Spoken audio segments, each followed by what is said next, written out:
Platform agnostic. Stop building on borrowed land.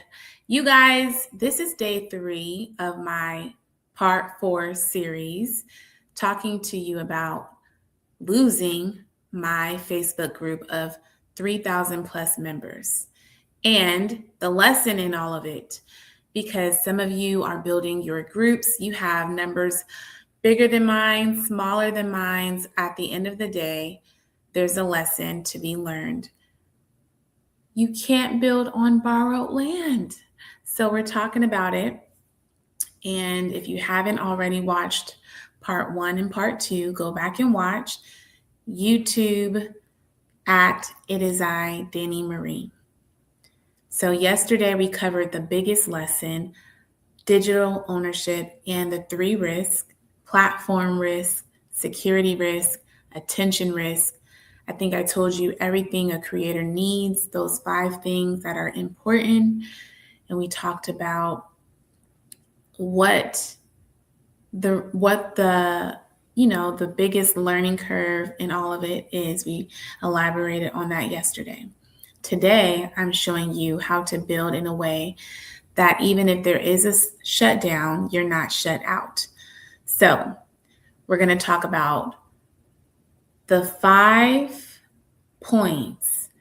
Grab your water. This is your second win for those of you who are on your 3rd break of the day, or if you're on the West Coast like me, it's 1:30. So we're still moving and shaking. We're going to tell you the 5 points that we're going to cover now, and then we're going to go back and kind of unpack it one by one. What does platform agnostic actually mean? Let's get a clear definition and make sure we understand the definition of platform agnostic. 2, your platform plus content. What does that look like? No one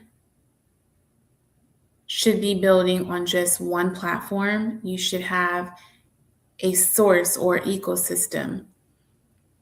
Borrowed land is fine, but it's not your only address. So let's talk about that. And then what platforms can you use and how can you leverage them? And that's going to be our time together. Sound good? If you're watching the replay, comment the word replay. If you're watching live, comment the word live. Let me know if you have been watching the series by commenting the word series in the chat. If you don't know, I'm Danny Marie, podcast bestie, podcast strategist. I've been working with over 400 people to help them launch, grow, and monetize their podcast. And I've learned a lot since I became a pandemic podcaster, now growing to a professional podcaster, a pro at this thing. If you ask some of your favorites, they'll tell you Danny is consistent. She's always talking about podcasting and she drops a lot of gems. So if you want to know about podcasting, or if you want to grow as a podcaster, continue to stay tuned, follow, hit the subscribe button. If you're watching on YouTube, hit the follow if you're on Facebook. All right. I do a weekly podcast meetup every Saturday. I post a new podcast episode every Wednesday. I'm dropping gems throughout the week. I occasionally go live and talk about things like this series, just so you all can learn from my experience and apply some of this to your own journeys, okay? And make sure you guys are sharing. Share with a friend.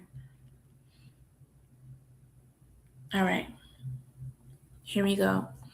I'm going to open my ChatGPT. By the way, I made a post about ChatGPT earlier, so go check that out, because I know a lot of people are leaving ChatGPT and doing a mass exit to Claude, and it's just always one thing after the other. And so I have opinions about that I shared on my feed. Go check it out. But nonetheless, today we're going to use ChatGPT to help us get a clear understanding of platform agnostic. What does it mean? Hey, chat, I'm here live with my podcast peeps. I want to know the definition of platform agnostic. What does it actually mean? Hey there. Platform agnostic basically means something works across different platforms without being tied to one in particular. In other words, it doesn't matter if you're on Apple, Android, Windows, or any other platform. It's designed to function anywhere. So if a tool, app, or service is platform agnostic, it's not picky about where you use it. How can we apply that to creators and influencers in particular? For creators and influencers, being platform agnostic is all about flexibility. It means not building your whole presence or income on just one platform. Instead of relying solely on Instagram or TikTok, for example, you diversify, creating content that works whether your audience is on YouTube, LinkedIn, a blog, or a podcast. This gives you resilience. If one platform changes algorithms or policies, your audience and content strategy are still solid across multiple spaces. In short, it's about not putting all your creative eggs in one digital basket. I like how you put a pin in it. Not putting all of your creative eggs in one digital basket. Mic drop. I'm glad you like that. It's all about keeping those options open, because when one basket gets shaky, you'll have plenty more to catch your creativity. And honestly, that's how you stay standing in the wild world of content. All right, so we are going to have to change her voice. I don't really pay attention because I don't oftentimes use the voice feature except when I do something like this. So I didn't think about that, but I'm going to have to change Chat's voice because I would prefer a little bit more bass. And nonetheless, you guys heard the definition of being platform agnostic. If you have like a SaaS, if you are doing some software or something to that nature, and then as a creator and influencer, just not putting all of your creative eggs in one basket, as Chat just eloquently stated.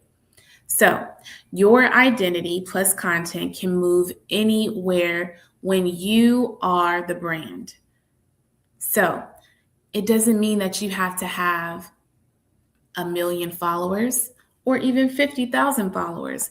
You can be operating with few followers and still build a brand and be the brand, especially if you are creating digital products and you've created a clear system and you're helping people move from point A to point Z. If you're helping create transformation in people's business, their personal life, whatever, then you are the brand. You can package that up and you can sell it in a number of ways, or you can present and market it across social media platforms and leverage that to your advantage. So if that is the case, then you are the brand, and we need to start changing our mindset about those things. The fact that you are the brand, meaning you have the power. Earlier today, I played the song for my kid, and it's so cool when we can do stuff like that and just share a piece of us with our children. But something I use to motivate him is that song. If you're a millennial, then you know. I got the power. Oh, it's getting kind of hectic. It's getting kind of hectic. So I use that to motivate my youngest child. And you have the power. I remember listening to former President Joe Biden talk about how creators are like a $200 billion industry, or the creator industry is a $200 billion industry, and how important that is. Even during the elections, you have presidents now going on different influencer platforms just because there's so much visibility. People are no longer watching the regular news outlets, or they're not watching as much. They're now trusting their favorite influencers. And so that's why you see an influx of influencers who are just doing lifestyle content, touching all of the important things: pop culture, politics, music, entertainment. They're just talking about it all. And that's how you see influencers and creators who are also able to monetize from that with, user generated content. You have ads that want to work with you and local brands. So that is the power that we have. I am passionate about podcasting because I believe It is our due diligence. Like I've stated before, if you know, you know, there's a effort to try to limit our voices and our experiences. And so, what can we be doing to make sure our voices are constantly heard? You can have your own platform where you talk about the things that are important to you. All right. So, your identity plus your content can move anywhere if you are the brand. Let me take a beat. Y'all drop your questions in the chat and let me know. Again, if you're commenting, comment live or replay, depending when you're watching this. We're going to get a quick break. Here we go.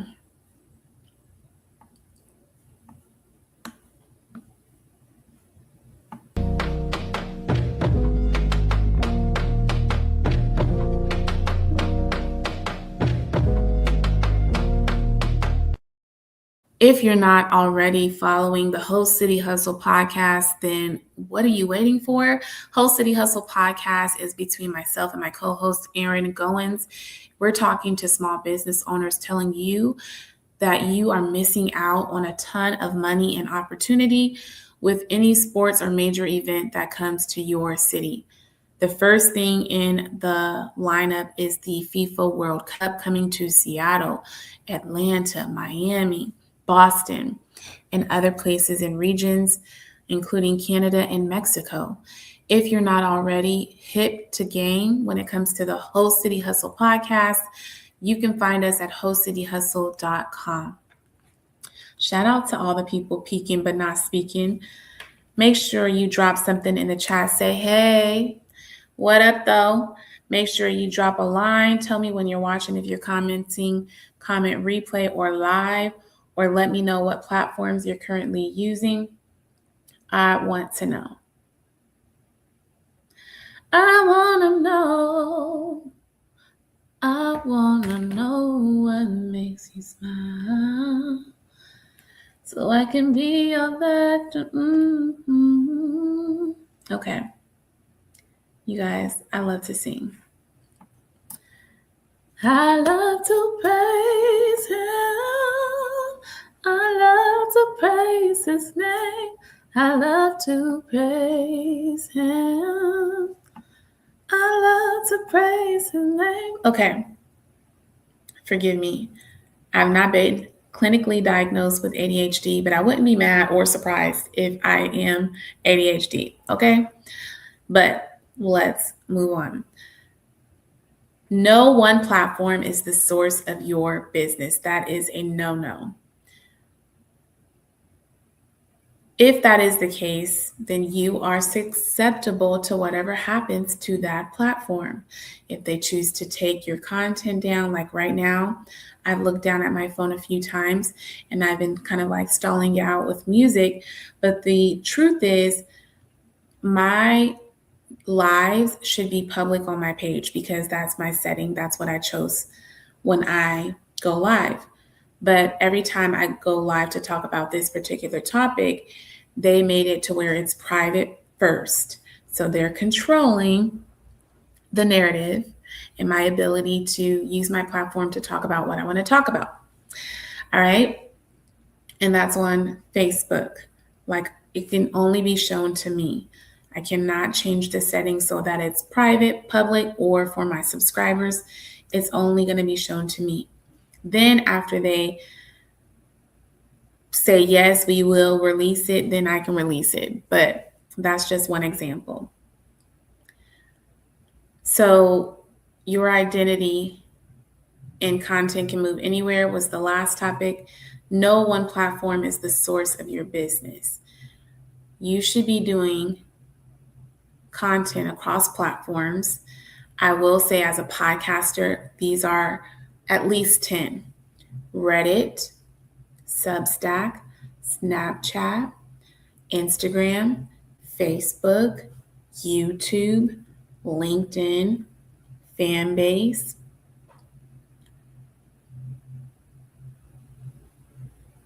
Pinterest,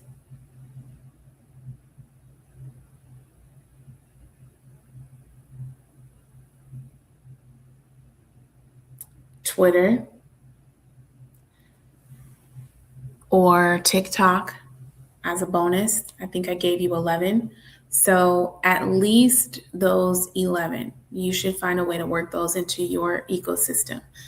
If at all possible, or if it makes you more comfortable, at minimum, do 5.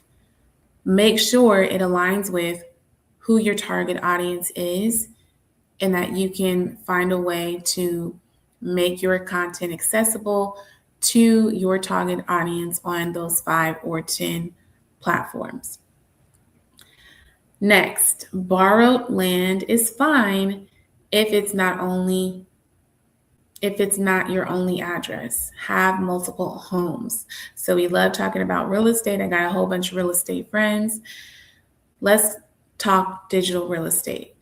You should be, again, with more than one home in this digital landscape. So again, have the 5 or the 10. Make sure it aligns with your niche and target audience. And then not just where you are on the social media platforms, but also what tools are you using so that your business does not have to do a full stop if something was to happen. Are you on Shopify? Are you also on Etsy? Do you have a website? Do you have email? Make sure you go back again and listen to episode 1 and 2, a part of this 4-part series, because I gave you some gems in both episodes. But I especially talked about how you can leverage each app in yesterday's live. Social media equals rental. You are renting. However, when you have an ecosystem and you are the ecosystem, you own the deed. Your name is on the property. You own the land, right? And then again, you don't have to be perfect at these things, but the fact that you're growing with your community and you're building as you go, and you're sure to document the process, that is what makes your business scalable. That is what makes and helps you build intellectual property. That is something that can be trademarked. So it's good to grow and then document as you grow, making sure you have created something and you can say, because of this data, because of what I've built, and because I've documented the entire process, I know this can be scalable, it's duplicatable, it can be sold, I can have a strong exit, I can build a strong community. Social media equals rental, your ecosystem equals deed. Use each platform on purpose. So, Facebook, let me tell you how I would recommend that you use the groups and the open discussions.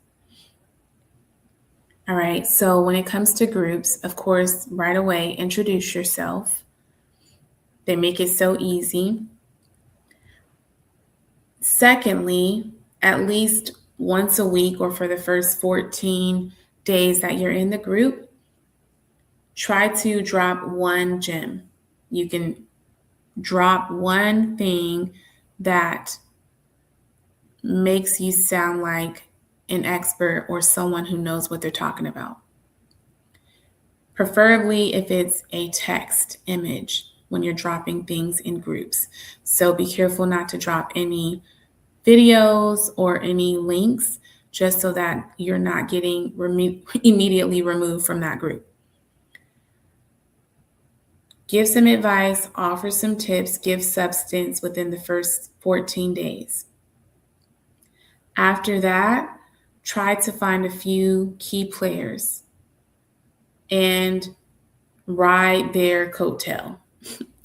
So there's people you know who are contributing to the group because they have a badge beside them or something that says top contributor. You know who the key players are. Whenever they post try to comment under their posts, right? Make yourself visible as much as you can. If you can, reach out to the admin, let them know who you are and what you're doing. And sometimes they'll say, okay, yeah, that's cool. Or they'll lead you to how you can best engage to get the most from the group. Sometimes they might put you in the red flag category, but that's not a group for you anyways. So I would say after you've provided value, you made a few friends in the group, then you find out when can you share links and how can you best share your links. And if you notice a comment in that group where one of your episodes is speaking directly to that comment made by someone else, that's an opportunity to drop your links. Okay? That's how you leverage the groups. Provide value. And then what happens is sometimes people will follow you organically, or they'll like something on your page, not follow you quite yet, but once they like something, you can invite them to follow you. And that's also a time for you to send them a direct message as well, letting them know how else they can best engage with your content, follow you, support you, join your membership, or whatever. Instagram. Use your reels and use your stories. And when you're using the reels, they have a feature called the trial now. So when you're editing your reel and you're down there doing all of the advanced settings, you can also use the trial feature. This means it won't go out on your regular feed. It will go out in the algorithms and they'll tell you how well the reel is performing, and you can decide after like 24 hours if you want to keep that on your page or not. But it's basically to help you find people who don't normally engage with your content. And then with your stories, you can repurpose your reels, your posts, your carousels, add it to your stories, and make sure you add the link that takes them to that thing, maybe the podcast episode or what have you. Okay. YouTube. With YouTube, I would say use the shorts. Now you can do up to 3 minutes with YouTube shorts. So that's a clear way for you to use your podcast clips. You can also use the community tab on YouTube. So leading people back to the clip or the full video, or just like a carousel post on your community tab. You can also create courses on YouTube now, and you can add your RSS feed on YouTube. Substack. This is where I repurpose my content into a blog. So, yeah, maybe it's the transcript from your episode that you repurpose as a blog. Maybe it's something completely different. But Substack is another place where you can build your community and lead people back to your long form content. LinkedIn, I use Marbleism to help me find people that I can connect with, either in the podcast industry or a business coach worth having on my podcast. And I'm using LinkedIn that way to show my expertise and then connect with other experts. All right. Let's wrap it up with the 3 exits rule. Every piece of content should point people to at least one owned place, either email. Again, I told you yesterday, MailChimp, Beehive, Substack, Google Forms lead people back to, or lead you, or help you create an email list. Have a website. You can use Weebly, Wix, Lovable with GoDaddy, and then a community hub, paid and or free. Community hubs like Patreon, PayHip, Go High Level. You can create a community on either one of those platforms. In your community, you can set the different tiers for different membership prices, so on and so forth. Here is your warning sign that you are too dependent. And if any one of these are true, then you are in danger. Okay? I don't want to alarm you, but it is alarming, especially if this is your business that's tied to these platforms and you're losing out because you did not have proper systems and backup plans in place. Warning number one, that you're too dependent on platforms. Your income dies if your account dies. I talked about the TikTok ban. If you had nothing in place as a backup for when TikTok was down and you missed out, you are in danger. 2, if you don't have emails, you can actually message. And it doesn't have to be a long, robust list. Again, you're growing with the business. So you will build as you go, and you will continue to collect emails provided you continue to give value.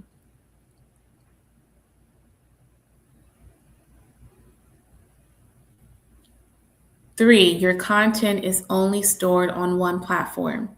If the cloud accidentally deletes your content, if your hard drive is malfunctioning or gets broke, if you had a technical glitch, anything can happen. So your content database should be in more than one place. Your content database should be in more than one place. Number 4, your audience doesn't know where else to find you. Let me be clear. It is I, Danny Marie, on all platforms. Across all platforms, it is I, Danny Marie. Or Google me. Number 5, your audience doesn't know where else to find you. I think I just said that. I'm trying to be cute. So, if you don't take away anything else, I want you to leave with this. This is the framework. This is where you need to shift your mindset. Borrow attention. Capture the contact. Build and nurture the relationship, and convert off platform. That is platform agnostic in real life. Now, I wouldn't be me if I didn't practice what I preach and tell you what are the ways you can connect with me. So comment the word own, and I'll drop my creator ownership checklist. And if you have not, go back, watch parts 1 and 2. I'll drop part 4 tomorrow, and we are going to wrap this series. I think coming up next week, we're doing a Launch Your Podcast Challenge in 5 days. I have 3 more slots available. Okay, so you're welcome to join me there. plantopodcast.com for all of the details and the information. Let me put that up for your reference. plantopodcast.com for your information. Remember, comment own if you want me to send you the link to the creator quiz or the creator checklist, because maybe you are not as prepared as you thought you were. And so we can help you with that. But if you don't speak up, if you're watching and you're not actually applying this information, this serves you no good. And then you're going to be crying like, oh my goodness, I lost everything. Okay? I'm out, y'all. Have a lovely Thursday.